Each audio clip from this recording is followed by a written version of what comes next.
Voilà plus de 2 semaines que le prince Harry et Meghan Markle ont vidé leur sac dans le documentaire qu'ils préparaient soigneusement en secret pour Netflix.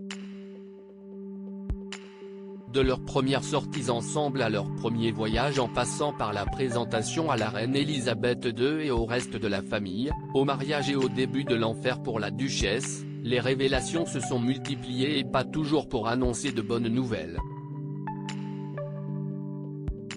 Les parents d'Archie et Lilibet, 3 ans et 1 an, ont dévoilé leur version de ce que tout le monde appelle le mégoï et n'ont pas été tendres avec la famille royale, sans surprise. Si depuis le départ du duc et de la duchesse de Sussex en Amérique, le couple enchaîne les piques et les attaques envers Windsor.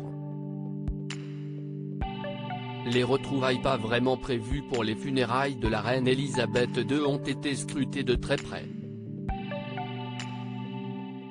Les visages étaient fermés et les gestes loin d'être chaleureux entre les frères et les belles-sœurs à quelques semaines de la sortie de la série Netflix. Et il y avait de quoi se méfier. Depuis la diffusion des épisodes, un vent glacial souffle entre l'Amérique et le Royaume-Uni.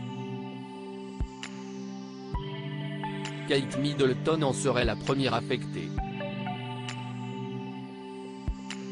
Selon une source à Us Weekly, la duchesse de Cambridge serait très affectée et blessée par les déclarations de son beau-frère.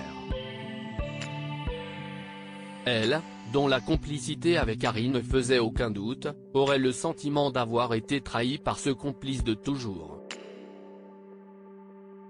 Une relation dégradée entre Kate Middleton et le prince Harry, l'entente a vite été au beau fixe.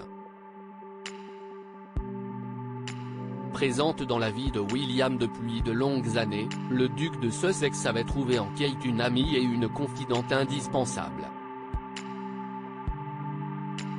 Heureuse de s'entendre aussi bien avec le frère de son mari, Kate Middleton n'aurait jamais imaginé une telle évolution de leur relation.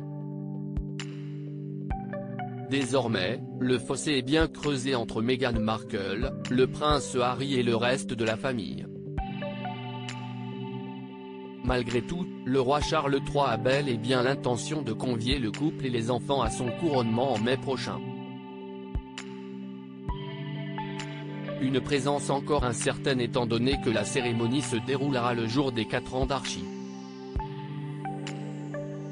D'ici là et la sortie des mémoires d'Harry, Charles III a toutefois le temps de changer Davis.